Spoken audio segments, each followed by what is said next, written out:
Hey guys, Nina here, welcoming you to another reading from the Ladies of Horror Picture Prompt Monthly Challenge, hosted by Elaine Pascal on her channel, The Godmother of Horror. If you'd like to read along or read previously published pieces, please visit spreadingthewritersword.com or ladiesofhorror.com. In the meanwhile, enjoy the reading.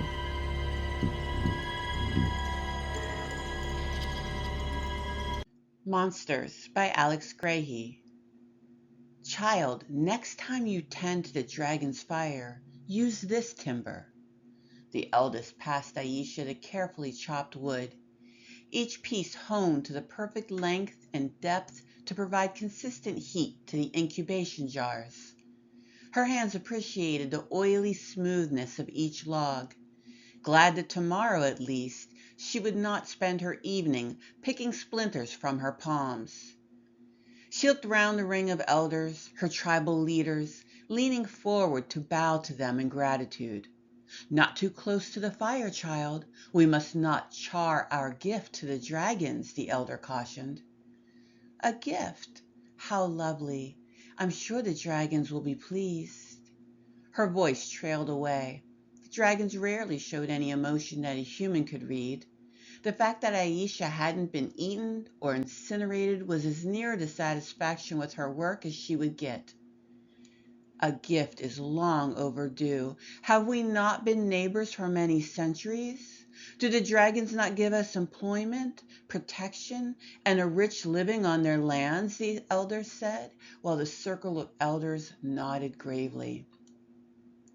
True, they take a tithe of 3 elders each year, but that seems too little a tribute to show our appreciation.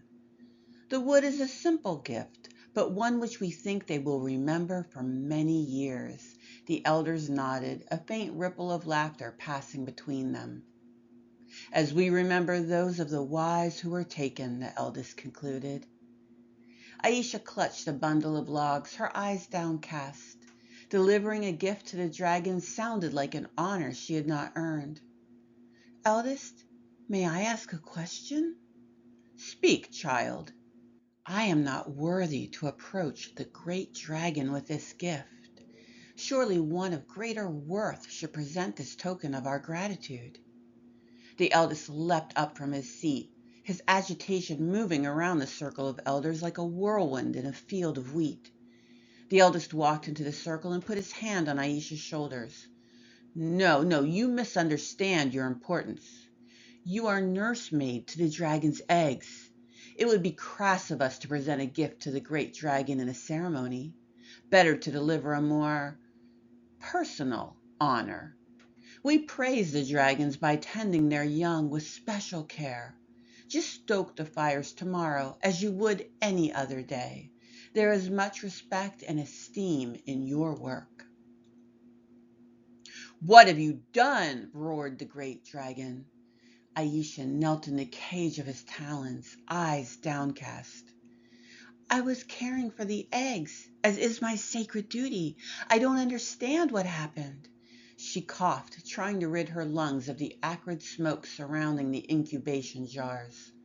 The special wood, the gift, had exploded scant minutes after being placed on the night's embers, fracturing the jars and wreathing the leather-hard dragon's eggs in a poisonous fume.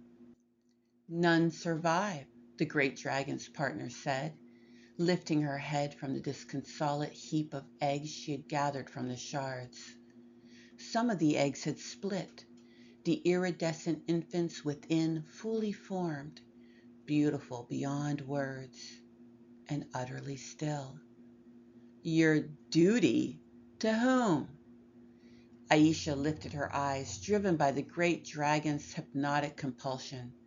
She saw herself reflected in his pearlescent eyes, a 10-year-old girl covered in soot, her skin red where flying embers had flayed her clothing into rags.